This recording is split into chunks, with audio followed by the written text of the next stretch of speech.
刚才说的那个主机的话呢，它是每个 VGA 的增交器是几克，WiFi 几克，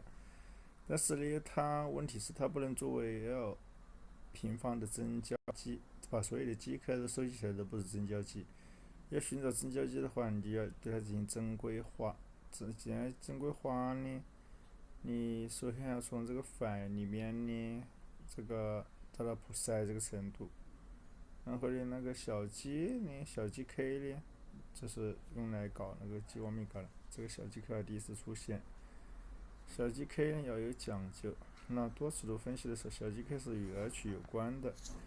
这个 H 呢是最开始说的那个滤波器的系数满足的一系列等式，H 叫做滤波器的系数。之前这个滤波器的面积 H 在定义的时候就已经有讲究了，所以呢，这个时候你才能定义普赛 J